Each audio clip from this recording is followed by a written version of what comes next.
G'day trendsetters, I am John with Gravel Cyclist, coming to you today with a interesting product review here. This is by FARR, F-A-R-R, of RideFARR, 2rs.com. This is the Armrest Kit version 2.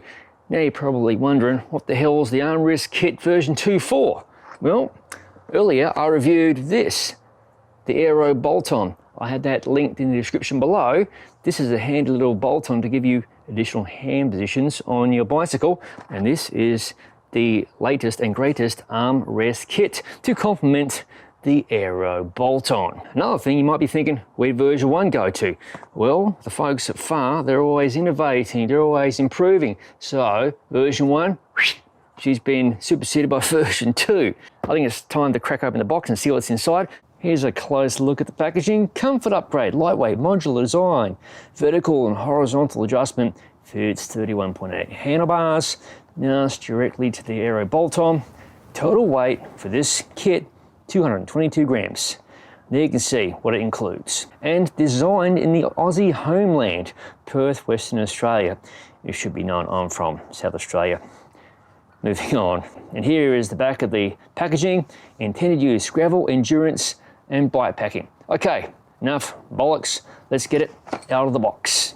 Armrest cup, armrest pad, another armrest cup and armrest pad, L brackets, more clamps.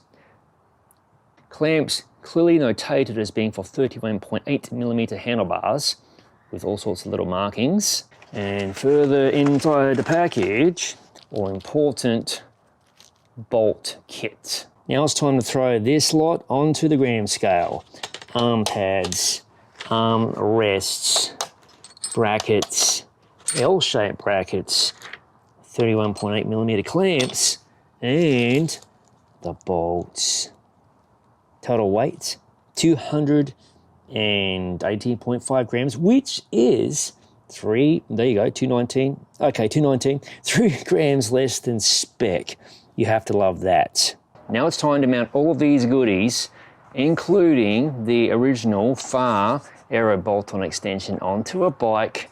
Of course, I will be following the manual, RTFM. Read the instruction manual.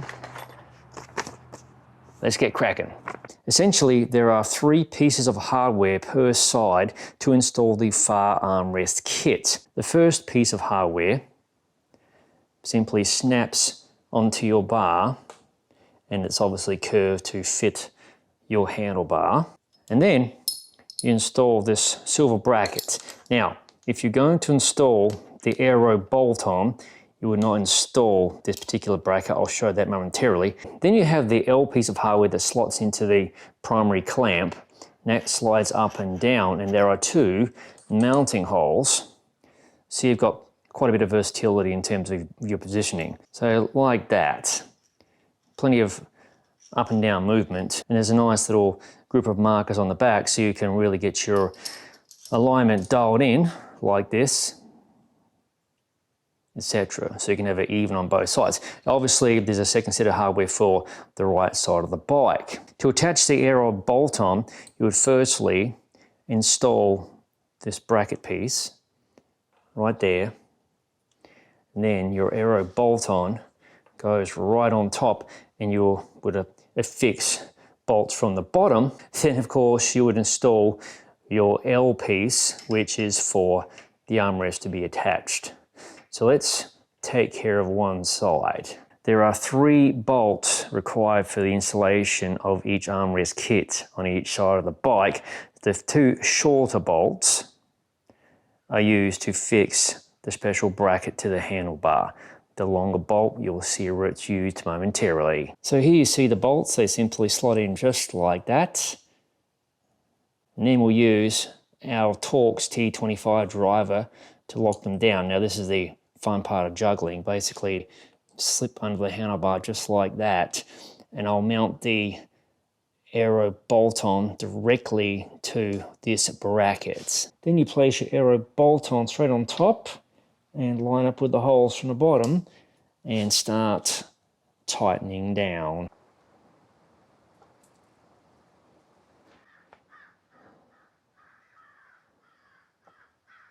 Mounted securely, this little blob here is excessive electrical tape sticking out. I often like to protect the handlebars if I mount something to them.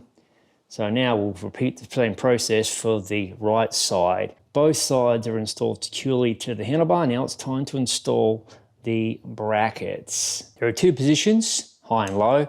I'm going to use the higher position just initially to see how the fit feels.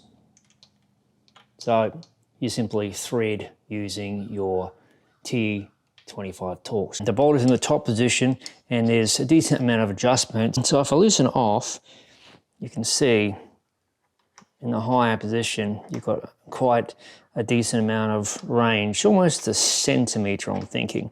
And obviously if you want it lower, switch the bolt to the bottom hole and away you go.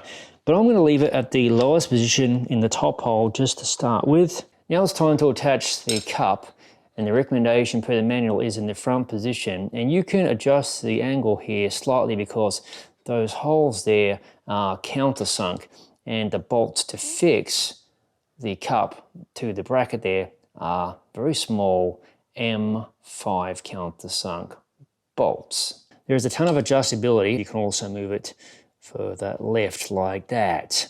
As long as there's two bolts in contact at any one time, you're good to go. You could even, depending on your stem positioning, move it inwards like that. It's all going to depend on your personal bike setup. This sort of thing can take a lot of tinkering. I used to ride time trials years ago and it took ages to get my aero bar set up, etc. on my time trial bike. With some rough tinkering off camera, I've decided that I'm going to use these two holes right here and just slot the cup in place and bolt it down. Use my fingers to get the thread started. And you'll need yourself a 3mm Allen key. A T-handle would be nice to bolt them into place. And here's a rough concept fit. That feels pretty good. Let's put the camera above so we can check it out. Here is the other angle.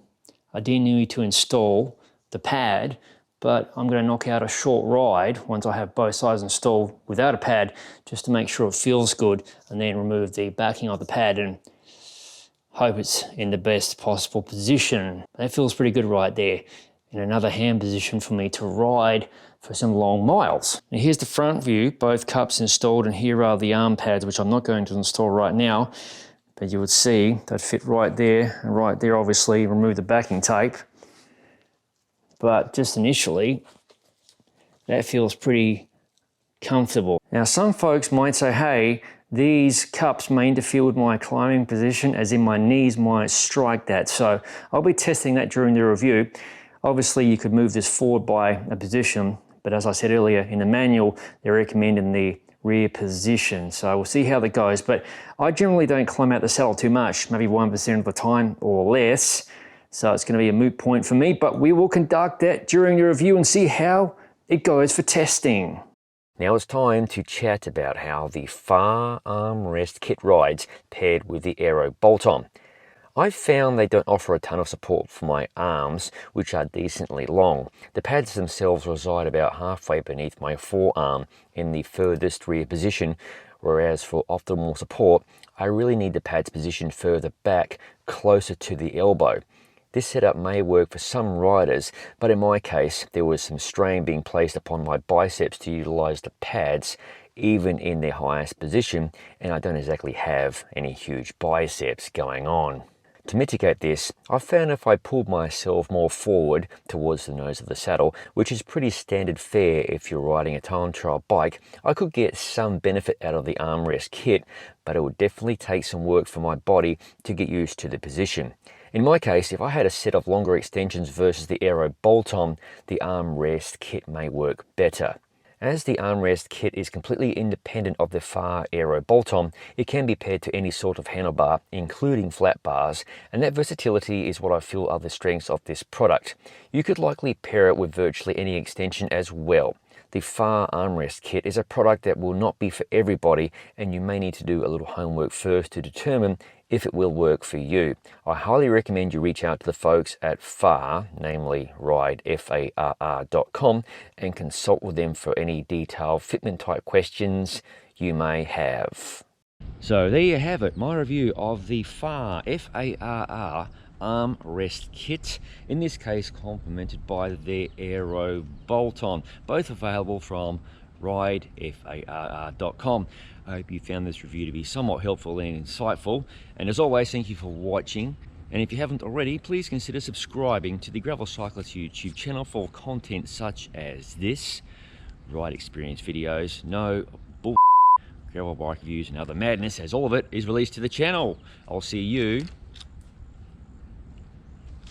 in the next video.